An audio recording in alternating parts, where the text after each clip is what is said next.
Ladies and gentlemen, Mrs. Reagan. This program is made possible by grants from Metropolitan Life Foundation and Richard King Mellon Foundation. Additional funding is provided by the J.M. Foundation. Welcome to the White House, and welcome to a very special and important evening. We've gathered here tonight because of a frightening problem that concerns you and your family. Did you know, for example, that a vast number of school-aged children may be using drugs and alcohol for 2 or 3 years before their parents are aware of it? That's very alarming. But there's a new and hopeful answer. We're introducing it tonight. It's called the chemical people.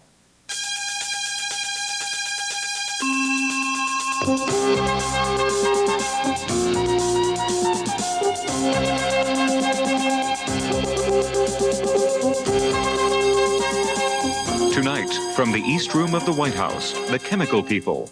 Hosts First Lady Nancy Reagan and Michael Landon present an appeal to all Americans to join the fight against the problem of drug and alcohol abuse among our nation's youth.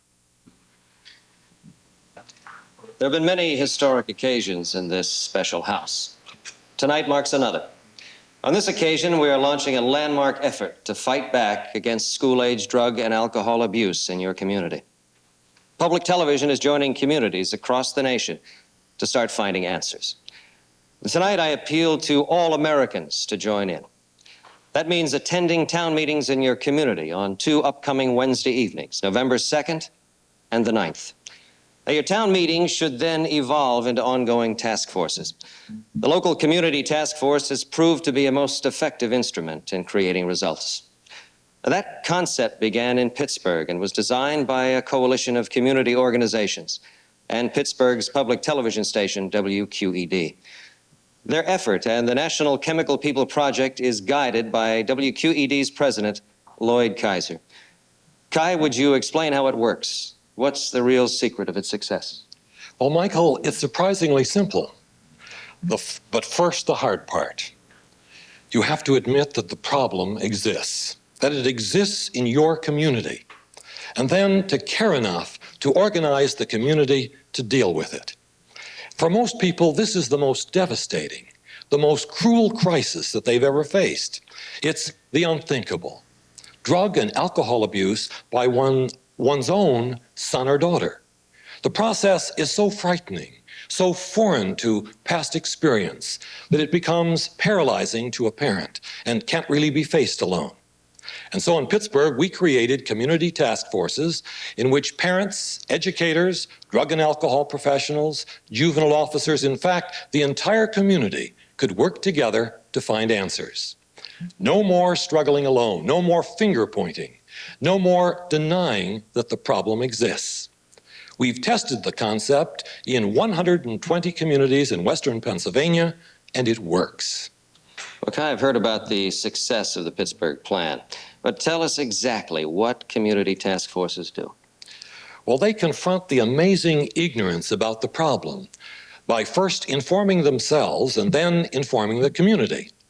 And they seek out professionals to work with parents and with the schools to help them to detect when a young person has started to have a drug problem.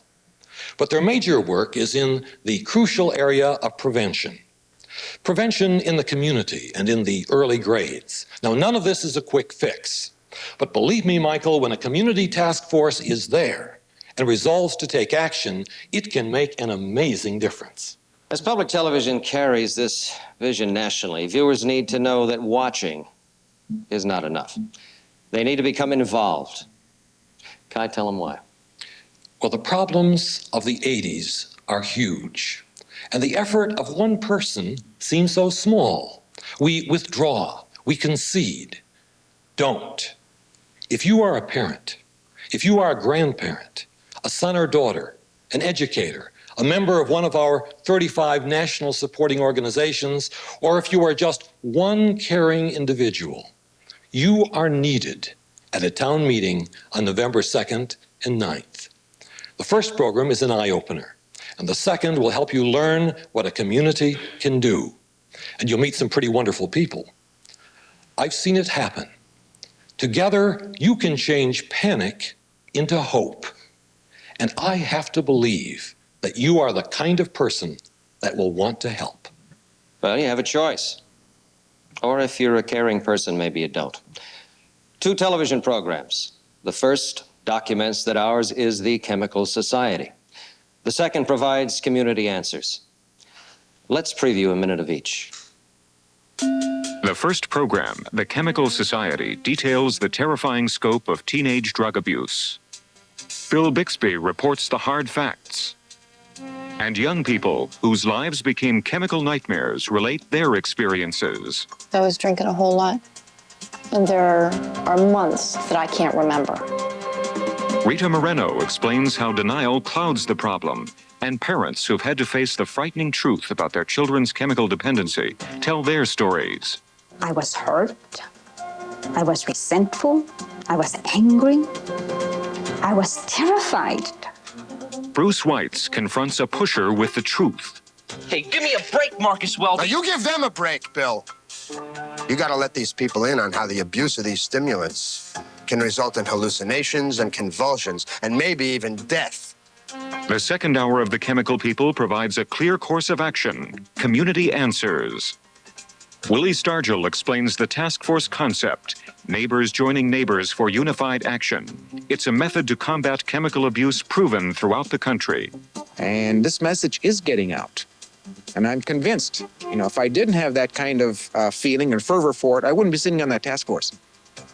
Sandy Duncan explains that chemical dependency is no longer a condition of despair. There is hope for young people through caring, effective treatment. When I seen that I was addicted was when I got pregnant. And here I was trying to quit dope because of the baby's sake, and I couldn't. Michael Landon provides the starting point of community action for a long-term solution. Prevention. Deal with the problem of drug abuse before it gets started. They want you to feel good about yourself so that you don't need drugs and alcohol to make you feel good. The 2 programs of The Chemical People, hosted by First Lady Nancy Reagan, examine the problem of chemical abuse and provide a solution. Chemical abuse is a huge problem that can confuse us. But there are ways to find solutions if we break the problem down to a manageable size and work together. Don't leave your meeting tonight before you agree to meet next week and get organized. You can see these public television programs in your home on November 2nd and 9th. But don't. Watch them in your local town meeting. At home, you'll miss the follow-up discussion on drug abuse and alcohol abuse in your community and what you and your neighbors can do about it. View the programs with them and hear the local story. That has to be your priority. In addition, most local public television stations are producing local television programs which will document the problem where you live. Don't miss them. And now, after months of preparation, the moment has come. Is anything happening across America? Well, we have 4 regional reports that'll answer that. Our first report is from the Northeast and John Dimsdale. The concept of town meetings was created more than 300 years ago in New England. Now, once again, citizens are getting involved as town meetings become the cornerstone of the chemical people. Led by public television stations and supported by 35 national organizations, they are receiving an incredible response in the Northeast. The town meeting task force concept does appear to once again have found its time. In fact, 8 governors in the Northeast region are personally leading their state's efforts. But the real test of success is the number of town meetings. Let's look at that state by state. First, Maine. Maine will have an unbelievable 230 town meetings. That is a huge accomplishment by any standard. In Lewiston, there will be 13 additional television programs dealing with the local drug and alcohol problem there. In Orono, the 4-H clubs have pledged to join with others to evolve every town meeting into an ongoing task force, which is the real goal of this project. New Hampshire, with a projected 100 town meetings, has had the same success. And in Vermont, with 52 town meetings, they're ready for the chemical people. The legislature here has passed a law requiring all schools to have a drug education program for grades kindergarten through 12. Among students who participate in such prevention programs, almost 50% fewer start using alcohol and marijuana. Massachusetts will have 443 town meetings. The governor has taped a promotional spot for them, and as in other states, the commercial media are providing a great deal of promotional support. Rhode Island projects 25. The Family Counseling Alcoholism Unit of the Rhode Island Family Court has been especially active here. As expected, New York State has a very large number, 832. The effort here is statewide. A citywide student poster contest in Schenectady, special meetings for the deaf in Rochester, and unique cooperation among the New York City public television stations and Southern Connecticut and Northern New Jersey. Town meetings are working with the youth officers of the police department in most New York City precincts. Connecticut, working with the Junior League and others, will have 30, and New Jersey, working with the National Federation of Parents for Drug-Free Youth and other groups, will have 110. In Pennsylvania, where it all started, the number is 470, led by the governor, the Speaker of the House, and their wives. There will be Halloween floats, messages on grocery bags, milk cartons, and promos by local sports figures. The project takes on an international dimension too, since Erie will also serve 4 Canadian communities in southern Ontario. Delaware will be scheduling 6. Maryland, with 80 town meetings, is using soccer and Baltimore Oriole stars to appear in a number of promotional spots there. 80 town meetings are planned in the District of Columbia and part of nearby Maryland and Virginia. The 2 public television stations in the district have jointly developed an excellent, almost block-by-block organization. In the nation's capital, the Congressional Wives have also agreed to support the project nationally. 102 is the number in West Virginia. Much of the success in the Northeast is due to the powerful Project Alliance between public television and the 35 ever-present national organizations and their many local chapters. As a result, the entire Northeast is mobilized. Every state is involved. The grand total of our town meetings is 2,560. Michael, by any standard, that is impressive. Thank you, John. That is indeed awesome. But let's all remember, so is the problem. American young people have the highest level of illicit drug use to be found in any nation in the industrialized world. In a recent year, the Drug Enforcement Administration estimated that illegal drugs generated approximately $79 billion in retail sales. So you see why we need to get organized. Mary Rawson, how about a report on the southern region? Once again, it's the solid South, Michael. Every state has enlisted. I would call their strong response militant. In fact, 2 states, Texas and Kentucky, call it a war. Let's start with Florida, which has a total of 303 town meetings. The timing of the chemical people is particularly right for Miami. It will cap a month-long campaign presented by public television, the Miami Herald, the Junior League, and the governor's office. Jack Nicklaus has cut public television promotional spots to help the campaign. Tampa has created informed teens made up of teenagers who will help. Jacksonville, like many cities, will offer on-air and off-air consultation for those who need help. The goal in Georgia is 200 town meetings guided by a 12-member steering committee formed by the governor's office. 122 town meetings have been organized in South Carolina by the Drug and Alcohol Bureau. North Carolina will have 153. A very supportive school system has centered these meetings in both rural and urban areas. Virginia plans 116 town meetings, and as is happening in a great many states, November 2nd to November 9th has been proclaimed Chemical People Week. 180 task forces have been planned for Kentucky, with the state government and Kentucky War on Drugs playing a major role. Kentucky Public Television has commissioned a play directed to young people and their parents. Tennessee has organized 212 town meetings. 30 town meetings are planned in Alabama. Incidentally, of these, 4 will be entirely run by teenagers. Mississippi projects 100. They have embarked on a massive distribution plan to get the word out. Arkansas, with 80, is led by the wife of a U.S. representative, supported by much effort involving the 4-H clubs and Friends of Public Television. Louisiana projects 75, led by the wife of the governor. 3 other southern governors are leading their states in this cause. In Louisiana, 5,000 school-aged children are attending a rally on drug and alcohol abuse. You expect big numbers in Texas, and their number for this project is 875. The Texans' war on drugs and all 10 public television stations are involved. As in many other states, the commercial broadcasters are proving to be a great help in Texas. Lubbock Public Television commissioned a local survey of their young people. Houston has been given 100 billboards to promote their effort. And Dallas has actually organized all of their school districts into town meetings, a mammoth task.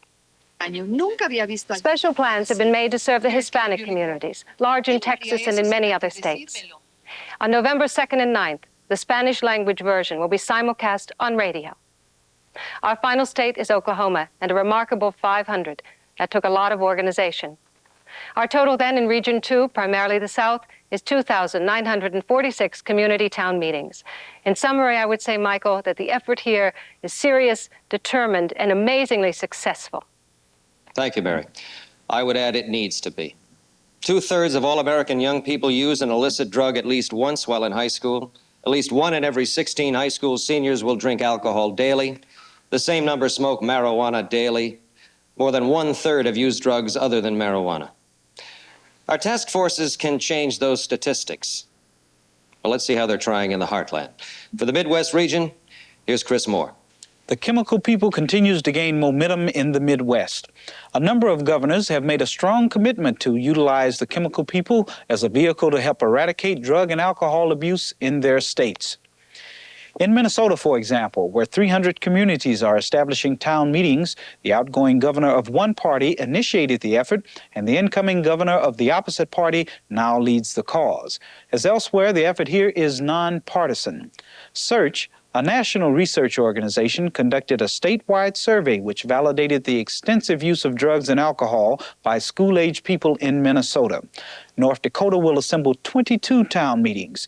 In South Dakota, where the governor has been active, 75 meetings will take place. Nebraska has a goal of 100.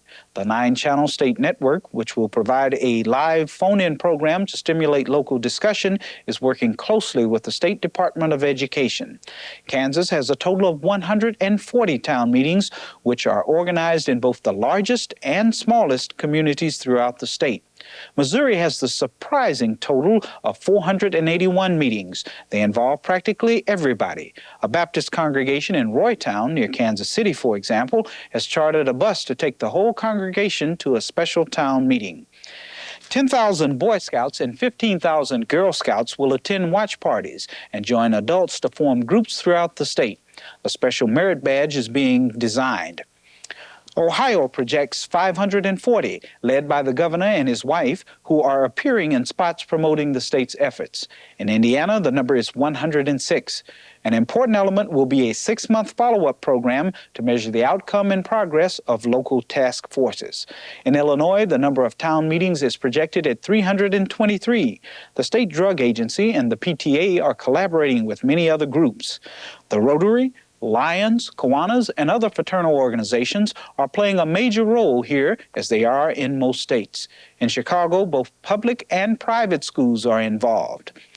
Iowa has a goal of 100 town meetings statewide.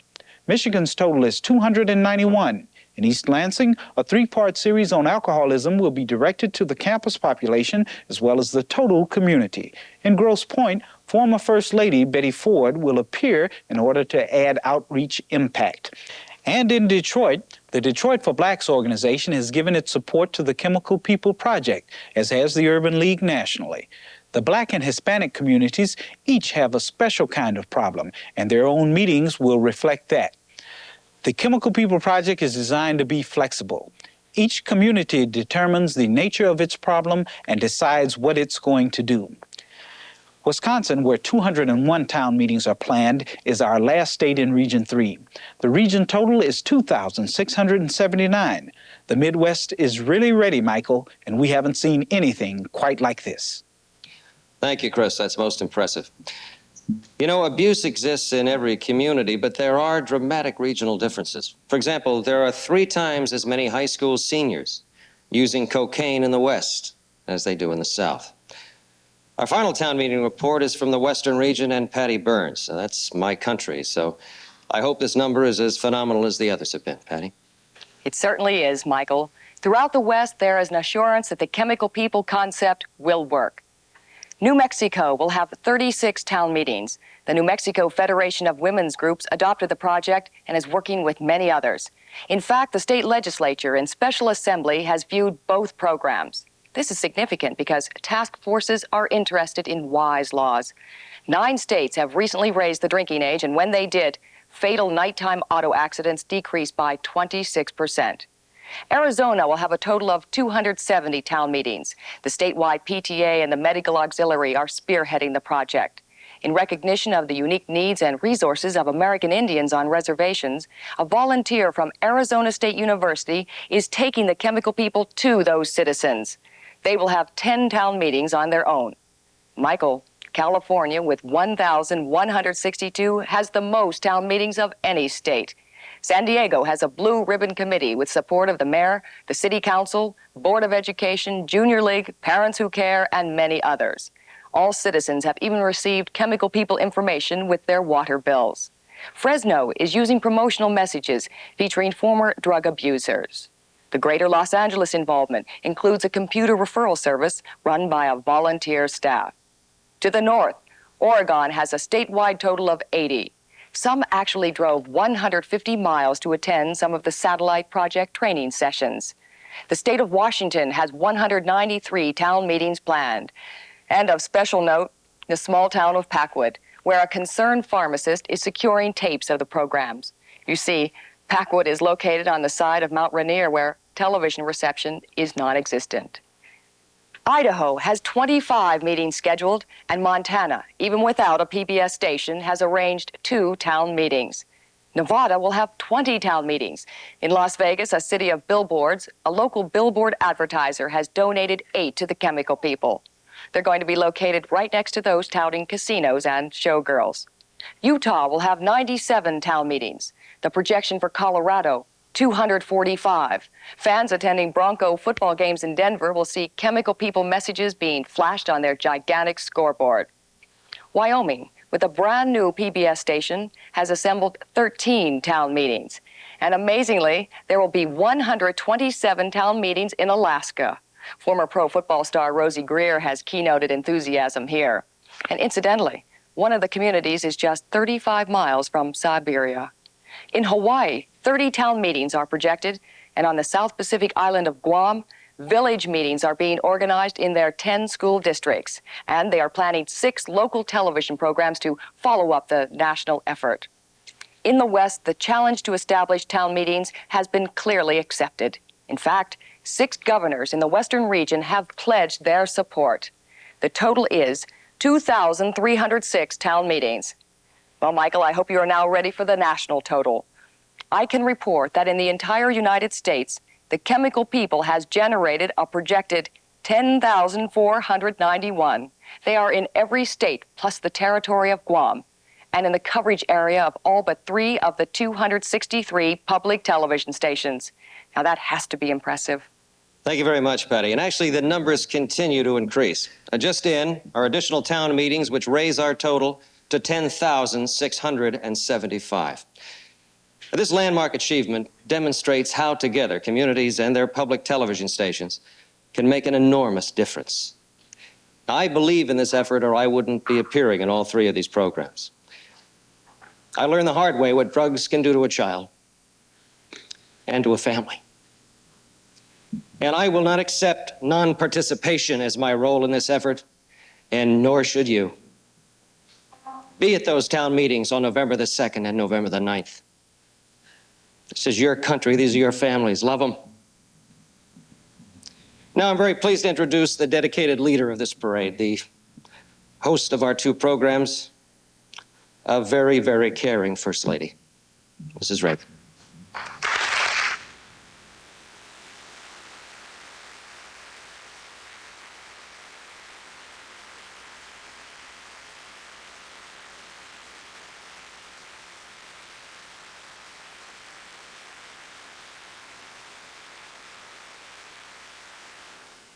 This is a very encouraging evening for me. I've been visiting and observing and trying to help with this terrible problem for several years now. I've seen the heartache, the lost lives, the saved lives, and the very desperate search for hope. And that's what the Chemical People brings, hope. It's the largest bundle of hope I've seen. Across the nation, we now have a fantastic opportunity, one for which we've all prayed. And as we heard, it's happening in over 10,000 neighborhoods. I'm so happy with the reports we received tonight from around the country. I believe that television and the community working together can revolutionize attitudes toward drugs. I long for the day when our schools and homes will be drug-free. I'm very grateful to the 260 public television stations across the country, the 35 national organizations, and the 50,000 dedicated volunteers who are making Chemical People a reality. You're preparing for the day that we desire so desperately. Tonight, I'd like to ask for the support of all the media and all drug and alcohol professionals. I appeal to the citizens of each community to give this project their very best. This may turn out to be the most powerful opportunity we have to battle the drug epidemic.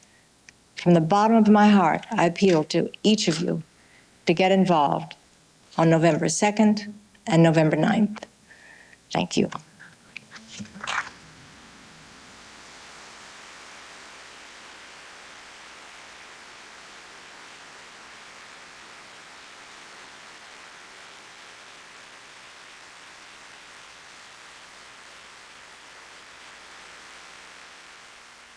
This program was made possible by grants from Metropolitan Life Foundation and Richard King Mellon Foundation. Additional funding was provided by the J.M. Foundation.